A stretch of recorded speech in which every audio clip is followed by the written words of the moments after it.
सभी मीडिया के साथियों का स्वागत है। भारतीय जनता पार्टी के वरिष्ठ नेता, भारत सरकार में कैबिनेट मंत्री श्री रविशंकर प्रसाद जी आपको संबोधित करेंगे। मित्रों, कांग्रेस के नामी गिरामी नेताओं के द्वारा भारत की सेना के मनोबल को तोड़ने की होड़ लगी हुई है। There is a growing competition between senior leaders of the Congress party inter se as to who is more vocal in lowering the morale of the security forces. बाकी विपक्ष के नेताओं पर तो अभी मैं कम बोलूंगा, थोड़ा बोलूंगा, लेकिन कांग्रेस पार्टी के नेताओं की टिप्पणियों से बहुत पीड़ा हुई है। क्या ये वही कांग्रेस पार्टी है जिसकी अगुवाई में कभी 71 का युद्ध लड़ा गया था? क्या ये वही कांग्रेस पार्टी है जिसकी अगुवाई में 65 में एक निर्णायक जवाब लाल बहादुर शास्त्री ने दिया था? ये कौन सी कांग्रेस पार्टी हो गई है? आज शुरू करूंगा और मैं पहले बता दूं, ये सब कांग्रेस के बिहाफ पर बोल रहे हैं। ये जो बार बार कांग्रेस की टिप्पणी आती है ना कि हम इससे अलग करते हैं, ये अलग होना भी एक दिखावा है। They are speaking as the true face of the Congress party. वो कांग्रेस पार्टी के सही चेहरे के रूप में अपनी बात कह रहे हैं। अब देखिए, पहला आरंभ करते हैं श्रीमान दिग्विजय सिंह से। दिग्विजय सिंह का ट्वीट है, किंतु पुलवामा की दुर्घटना के बाद हमारी सेना द्वारा की गई एयर स्ट्राइक के बाद कुछ विदेशी मीडिया में संदेह पैदा किया जा रहा है, जिससे हमारी भारत सरकार की विश्वसनीयता पर भी प्रश्न चिन्ह लग गया है। यह स्वनामधन दिग्विजय सिंह पुलवामा की नृशंस हत्या आतंकवादियों के द्वारा 44-45 हमारे सीआरपीएफ के जवान को दुर्घटना बता रहे हैं। उनको इतनी भी तमीज नहीं है कि जवानों के शहादत के साथ इतना क्रूड मजाक न करें, इसको कम से कम वो दुर्घटना न कहें। Has Digvijay Singh reduced himself to such a low level that he will call the most heinous terrorist attack on 45 CRPF jawans as an accident? ये सोच है। लेकिन दिग्विजय सिंह से आप और क्या उम्मीद करेंगे? जो हमारे पुराने पत्रकार मित्र होंगे उनको याद होगा कि दिल्ली में एक बाटला हाउस कांड हुआ था, जिसमें दिल्ली पुलिस के एक बहादुर जवान मोहन शर्मा, जिसको आतंकवादियों ने मारा, उसको अशोक चक्र दिया गया था। और ये साहब गए थे आजमगढ़ और उन्होंने कहा कि आतंकवादियों को सर में गोली लगी थी। और उस समय मैं पार्टी का मुख्य प्रवक्ता था और मैंने इनसे सवाल पूछे तो ये भागते नजर आए। ये साहब वही है जो जाकिर नायक को मानवता की बड़ी प्रतिमूर्ति बताते हैं, याद होगा आपको। ये दिग्विजय सिंह वही है जो ओसामा जी और हाफिज सईद साहब कहते हैं। तो कांग्रेस के नेता 10 साल मुख्यमंत्री रहे हैं और अभी भी कांग्रेस के बड़े नेता हैं पूरे मध्य प्रदेश में, वो इस तरह के सवाल कर रहे हैं, तो इसका क्या जवाब दिया जाए? ये किस षड्यंत्र के तहत हो रहा है? The BJP would like to know, is all this tweeting a part of a conspiracy? क्योंकि जो भी यहां कहा जा रहा है वो पाकिस्तान में दिखाया जा रहा है। रात में हिंदुस्तान के टीवियों का मैं अभिनंदन करूंगा, वो भी दिखाते हैं पाकिस्तान के टीवी पर क्या होता है। और यूट्यूब पर कांग्रेस के सारे प्रवक्ताओं की टिप्पणी, वहां हेडलाइन न्यूज है। उस दिन जो ऑल पार्टी मीटिंग किया था इन लोगों ने, जो प्रस्ताव पारित किया था, वो पाकिस्तान रेडियो और पाकिस्तान टीवी पर हेडलाइन न्यूज था।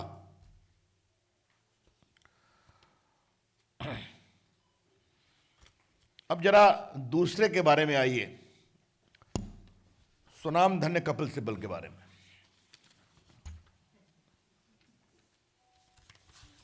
इनका ट्वीट मैं देख रहा था,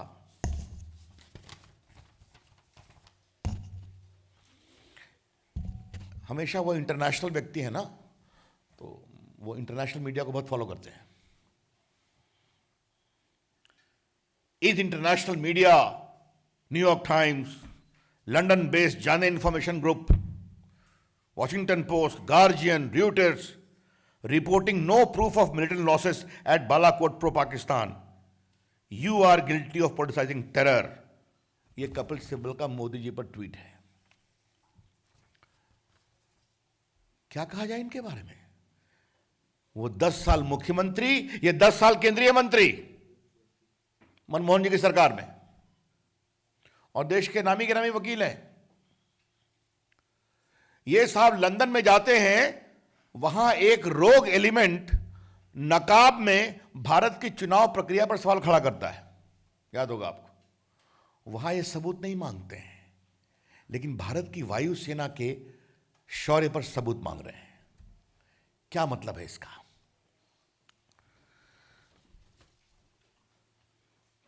तीसरे सुनाम धन्य श्रीमान चिदंबरम साहब हैं। 10 साल वो भी केंद्रीय मंत्री रहे हैं। आजकल थोड़ी निजी परेशानी में है, तो मैं थोड़ा उनको अलाउंस देता हूं। उनका ट्वीट भी कमाल का है। भारतीय वायुसेना के वाइस एयर मार्शल ने हताहतों पर टिप्पणी करने से इनकार कर दिया। विदेश मंत्रालय के बयान में कहा गया, कोई नागरिक या सैनिक हताहत नहीं हुआ, तो हताहतों की संख्या 300 साढ़े 300 किसने बताई? Chidambaram ji, you speak Oxonian English with Cantab accent. उनकी अंग्रेजी बहुत कड़ी है ना। तो गोखले साहब ने क्या कहा था? कोई सिविलियन इंजर्ड नहीं हुआ है, लेकिन टेररिस्ट कैंप पर तो हमला हुआ था। अब इतना क्लियर बोलने पर भी चिदंबरम साहब नहीं समझते हैं। आज के एक अखबार में, इंडियन एक्सप्रेस नाम ले रहा हूं, इनका एक लेख छपा हुआ है श्रीमान कपिल सिब्बल का। इसका मैं लास्ट पैराग्राफ का 4-5 लाइन पढ़ना चाहूंगा। यह मानसिकता है जो देश विरोधी मानसिकता है। मैं 4-5 लाइन पढ़ रहा हूं कपिल सिब्बल के एक्सप्रेस के आज के लेख पर, जो संपादकीय पेज पर छपा है। The entire opposition will stand by the government and the prime minister if he can assure the people of this country that with surgical strike and dropping of payloads, not a single Jawan will be killed in the times to come. The enemy, Mr. Prime Minister, is not the opposition. Open your right reality. और बाकी बात उन्होंने कही है। कपिल सिब्बल, आज देश के शहीदों का शव जब पहुंचता है तो टीवी पर दिखाया जाता है। आप देखिए, शहीदों के पिता कहते हैं कि अगर हमारा एक बेटा और होगा तो उसको हम सरहद पर भेजेंगे। ये देश का मूड है कपिल सिब्बल, और आप ये लिख रहे हैं। इससे आप क्या जानना चाहते हैं? आपको भारत की सेना पर विश्वास नहीं है, सर्जिकल स्ट्राइक का प्रूफ दो। आपको भारत के एयरफोर्स पर विश्वास नहीं है, उसका प्रूफ दो। अब मैं थोड़ा मीडिया का प्रूफ अंग्रेजी के इन विद्वान कांग्रेस के नेताओं को कुछ बताने की कोशिश कर रहा हूं। ये देखिए, मुझे क्षमा करिएगा, मैं चैनल का नाम लेना पड़ रहा है क्योंकि ये मटेरियल मेरे पास है, तो ये वो नहीं कहेंगे कहां से। ये देखिए, ये आज तक के साइट से हमने डाउनलोड किया। एयर स्ट्राइक पर पाकिस्तानियों का दावा, जैश का मदरसा तबाह, देखे गए 10 एम्बुलेंस। लेकिन न्यूज एजेंसी रॉयटर्स की माने तो बालाकोट में भारतीय वायुसेना ने आतंकी संगठन जैश ए मोहम्मद के मदरसे को तबाह किया है। रॉयटर्स के अलावा एक ट्विटर यूजर ने दावा किया है कि इस एयर स्ट्राइक में जैश का मदरसा तालिबान तबाह हो गया। बालाकोट में 10 एम्बुलेंस भी देखे गए, और वो सैयद हैं, उसने लिखा, जो ट्वीट किया कि 10 एम्बुलेंसेस वेयर सेंट, उनका ट्विटर है। दूसरा देखिए, ये हिंदू में छपा है। श्रीमान कपिल सिब्बल साहब, श्रीमान चिदम्बरम साहब, विदेशी अखबार तो आप बहुत देखते हैं, थोड़ा देशी अखबार भी देखना सीखिए। ये इस्लामाबाद की रिपोर्ट है पीटीआई की। Resident in the quake prone Balakot town province on Tuesday said they were woken by loud explosions and thought a fresh tremors must have hit the region when Indian Air Force jets pounded a large training camp. Residents in the mountainous area town told BBC Urdu that they were woken by loud explosions. और इसका हिंदी में लिखा हुआ है, मालूम हुआ जलजला आ गया है। तो रॉयटर्स की रिपोर्ट आपको हम दिखा रहे हैं, आपको हम ये बीबीसी उर्दू सर्विस की रिपोर्ट दिखा रहे हैं जो उस फील्ड से पाकिस्तान से आ रही है। तो ये आप नहीं देखते हैं। इसका मतलब क्या है? अब मैं इसके आधार पर कुछ बड़े सवाल खड़े करना चाहता हूं। सवाल नंबर 1, कांग्रेस के इन नेताओं को भारत की सेना पर और भारत की वायुसेना पर विश्वास नहीं है। उनको उस समाचार पत्र पर विश्वास नहीं है जिन्होंने फील्ड से रिपोर्ट की, लेकिन दूर कहीं से कुछ छपा है तो उस पर वो विश्वास करके सबूत मांगते हैं। दूसरा सवाल, और ये सवाल बहुत ही गंभीर है। आज नरेंद्र मोदी की अगुवाई में भारत की विदेश नीति ने पाकिस्तान को अलग थलग कर दिया है। और आपने देखा होगा ऑर्गेनाइजेशन ऑफ इस्लामिक कंट्रीज का जो आयोजन था, 50 साल बाद भारत को बुलाया गया। सुषमा जी गई, पाकिस्तान ने प्रोटेस्ट में कहा कि हम बॉयकॉट करते हैं। उन्होंने कहा बॉयकॉट करिए, भारत आएगा। उन्होंने आतंकवाद के खिलाफ बोला। दुनिया में किसी भी देश ने भारत के एयर स्ट्राइक का सबूत नहीं मांगा है। मैं फिर रिपीट कर रहा हूं, not even a single country in the whole world has sought any evidence to justify the air strikes. क्या कांग्रेस पार्टी कर रही है? तो न भारत की सेना पर विश्वास, न भारत की वायुसेना पर विश्वास। तो सीधा है कि शुद्ध वोट के लिए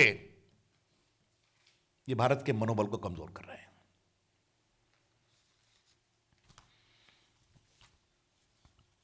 मुझे आपसे नोट कहा गया,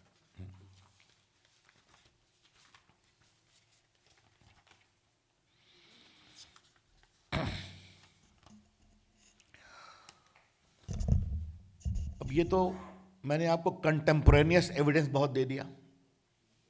देखिए, मैं कोई सरकार की ओर से आपको नहीं बता रहा हूं कितने लोग मरे नहीं मरे। आज की हमारी पूरी प्रेस कांग्रेस पार्टी के झूठ को एक्सपोज करने के लिए है, किस तरह से मनोबल को कमजोर कर रहे हैं। लेकिन जितनी बड़ी संख्या में स्ट्राइक हुई है, आपने देखा कि अखबारों में कई स्रोतों से छपा है कितने मोबाइल वहां इंटरसेप्ट किए गए थे। मैंने कहा, ये बताया 4 बिल्डिंग नष्ट हुई। मैंने बताया आपको भारत की सेना पाक ऑक्युपाइड कश्मीर को क्रॉस करके पाकिस्तान के अंदर जाती है और 20-25 मिनट में जबरदस्त स्ट्राइक करके वापस आती है, किसी को खरोच नहीं लगती है। यह भारत की इतनी बड़ी विजय है, और इस पर सबूत मांगना, तो मैं एक बात स्पष्ट कहूंगा कि कृपया करके कांग्रेस पार्टी के नेता अपनी ओछी और छोटी राजनीति के लिए देश का मनोबल कमजोर नहीं करें। I would appeal to the Congress party, for the sake of India, please don't reduce the moral, the courage and the prestige of our forces for your extraneous political interest.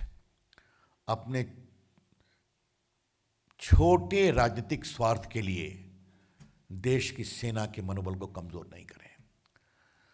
और ये कांग्रेस पार्टी को इतनी समझदारी क्यों नहीं बनती है कि देश का मूड क्या है?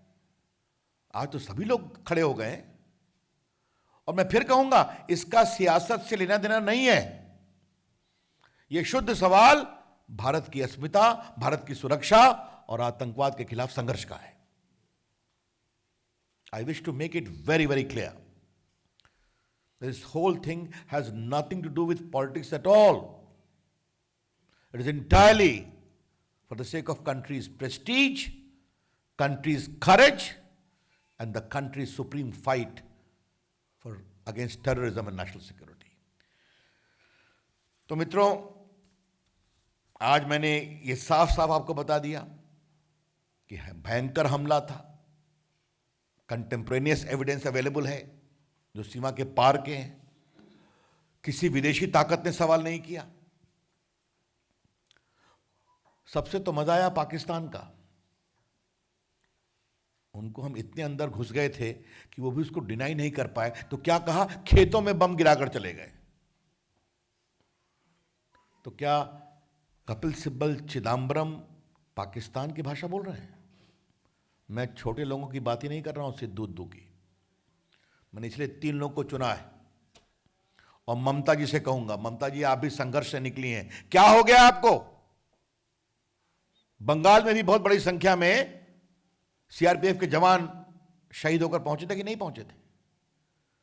तो आप इस तरह से जवानों की शहादत का अपमान न करें।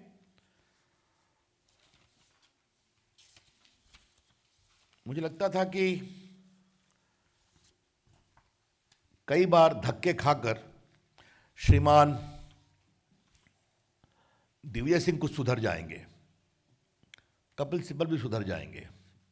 काफी धक्के खा चुके हैं। आपने देखा होगा जब लंदन में मामला हुआ था वो भारत के चुनाव आयोग पर, तो मैंने प्रेस किया था और उनके उत्तर में क्या निकला आपने देखा होगा। लेकिन दिग्विजय सिंह तो कमाल की चीज है। ये देखिए उन्होंने क्या कहा था कि मुंबई का हमला जो हुआ था वो आरएसएस की कॉन्स्पिरेसी थी, याद है ना आपको, जिसमें लगभग 200 लोग मारे गए थे। आज देश ऐसे लोगों को एक्सपोज करेगा और ऐसे लोगों की नापाक हरकतों को हम देश में और भी एक्सपोज करेंगे बीजेपी की ओर से। आज मैं अपने पार्टी के सारे कार्यकर्ताओं से देश भर में अपील करता हूं कि ग्राम पंचायत से लेकर जिले तक ऐसे नेताओं की इन करतूतों को बाकायदे बेनकाब किया जाए। और मैं देश के लोगों से और पार्टी के कार्यकर्ताओं से एक और अपील करूंगा कि राहुल गांधी से जवाब मांगें और सोनिया गांधी से जवाब मांगें। ये सब लोग जो बोल रहे हैं ये बिना सोनिया और राहुल के इशारे के नहीं बोल रहे हैं। These 3 senior leaders who are repeat offenders are not saying all this in isolation. It is a part of a design with the blessings of Rahul Gandhi and Sonia Gandhi. Let the country ask questions from the two. Thank you, friends. That's all from my side. Sir, ये जो numbers का debate शुरू हुआ, party के राष्ट्रीय अध्यक्ष अमित शाह या केंद्र सरकार के मंत्री एस अहलूवालिया, उन दोनों के बोलने के बाद अभी पार्टी का स्टैंड नंबर्स को लेके क्या है? देखिए, मैं जब वायुसेना का सरकार बताएगी तो अध्यक्ष जी ने भी कहा होगा, एस्टिमेशन से कहा होगा, संख्या इससे आगे भी हो सकती है। अब आपको मैंने कहा ना कंटेम्प्रेरी एम्बुलेंस जा रहा है, आपने खुद देखा इतनी बड़ी संख्या में जो लोग प्रेजेंट हैं, तो इसके लिए सरकार बोलेगी, हम इस पर कोई स्पेकुलेट नहीं करेंगे। मोटी बात क्या है कि बड़ी संख्या में प्रभावी हमला हुआ, काफी संख्या में लोगों को वहां पर जो डैमेज होना है वो हुआ, ये आपने देखा होगा। और हम अपनी एयरफोर्स को बिलीव करते हैं, अपनी सेना को बिलीव करते हैं।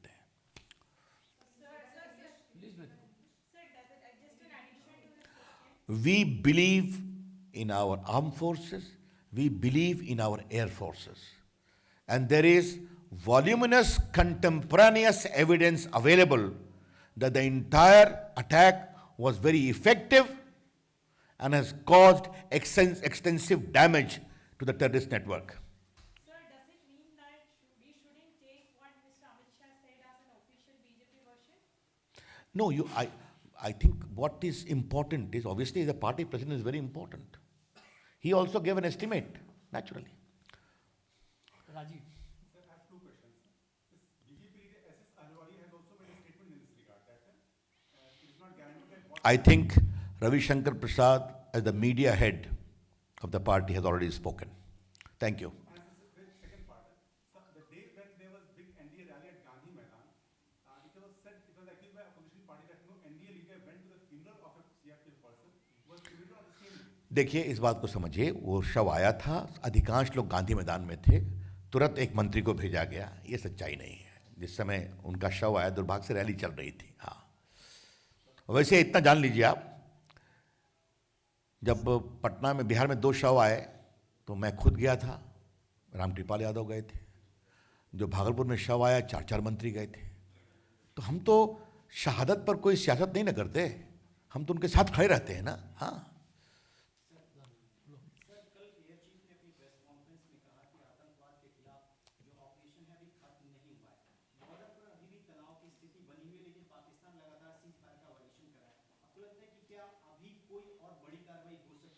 प्रधानमंत्री ने कल स्पष्ट कर दिया है कि आतंकवाद के खिलाफ प्रामाणिक और प्रभावी लड़ाई लड़ी जाएगी।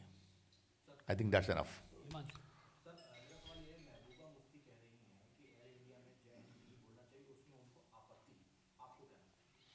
अब इस बेफालतू बात का मैं क्या उत्तर दूं? अगर महबूबा जी को जय हिंद से भी आपत्ति है तो इससे बड़ी दुर्भाग्यपूर्ण क्या बात होगी? मैं उनको इतना ही कहूंगा कि जब वो मुख्यमंत्री की शपथ लेती हैं तो भारत के संविधान की भी लेती हैं ना। वो यहाँ एमपी थी तभी भारत के संविधान के लिए थी ना। और कश्मीर के संविधान में भी तिरंगे का सम्मान और जय हिंद का सम्मान लिखा हुआ है कि नहीं लिखा हुआ है? चलिए, Pakistan has released images or satellite images to Pakistani media saying that INS Kaveri was detected in Pakistan water boundaries. Is there any statement? I think on these sensitive strategic issues, the naval commanders will report to you. But surely I saw one of the comments of the naval commanders that India is free to take all adequate, appropriate steps to ensure the safety of our waters. Huh? Sanjay ji. Sir, national security के issue पे राजनीति नहीं होना चाहिए, ये सभी लोग बोल रहे हैं, सभी लोग मान रहे हैं। लेकिन विपक्ष ये आरोप लगा रहा है कि जहां प्रधानमंत्री की रैली होती है, वहां पर जो 40 शहीद मारे गए हैं, उनके फोटो लगते हैं प्रधानमंत्री की रैली में। तो क्या सर हम इसको क्या उन पर क्या आपत्ति है उनको? अगर शहीदों के चिताओं पे लगेंगे हर बरस मेले, वतन पे मारने वालों का यही होगा निशान, क्या इस कहने पर उनको दिक्कत है? हमें तो गर्व है कि हिंदुस्तान के सारे चौराहे पर इन 40-44 हमारे शहीदों के चित्र लगने चाहिए। वो तो पीएम का उनकी फोटो अगर हमारे कार्यकर्ता भी लगा रहे हैं तो इससे अच्छे सम्मान की बात और क्या हो सकती है? और मुझे खुशी होगी कि कांग्रेस पार्टी भी अपने दफ्तर में टांग दे, और कम से कम दिग्विजय सिंह और कपिल सिब्बल और चिदम्बरम के तो बंगले के सामने जरूर ही टांग दे। अच्छा लगेगा हमें। सर, मेरा सवाल ये है, आपने कहा कि शहादत पर सियासत नहीं होती है। अभी झारखंड के प्रदेश अध्यक्ष हैं, उन्होंने एक स्टेटमेंट दिया है कि एयर स्ट्राइक के बाद हमको ज्यादा सीटें जीतने में मदद मिलेगी। इससे पहले देखिए, येदुरप्पा जी ने तुरंत क्लैरिफाई कर दिया था। झारखंड के अध्यक्ष के बारे में मैं मालूम करूंगा, आपने बताया है। पार्टी की ओर से अधिकृत मीडिया का राष्ट्रीय जो प्रमुख है वो बता रहा है कि इस पर हम कोई वोट बैंक की पॉलिटिक्स नहीं करते हैं, ये सवाल देश की सुरक्षा का है। पाकिस्तान विंग कमांडर को छोड़े जाने के बाद वहां पे सॉलिडारिटी लेने की कोशिश कर रहा है ताकि नोबेल प्राइज भी ग्रांट हो। दिन में तारे देखने और दिल बहलाने के लिए नेक इरादे पालने पर कोई पाबंदी नहीं है। That's, huh? Huh? Will the BJP ask its leaders to refrain from politicizing it? I think we should be very clear. The Prime Minister has said it very clear. The party president has said it very clear.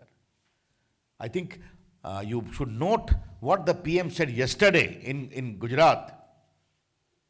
कि अगर आपको housing में सही number मिला है कि नहीं आप आलोचना करो, लोगों को गैस सही मिला है कि नहीं मिला है आलोचना करो, मोदी की पॉलिटिक्स ठीक है कि नहीं खूब आलोचना करो, लेकिन सेना की आलोचना करके मनोबल को क्यों कमजोर कर रहे हो? I think the PM has been very clear.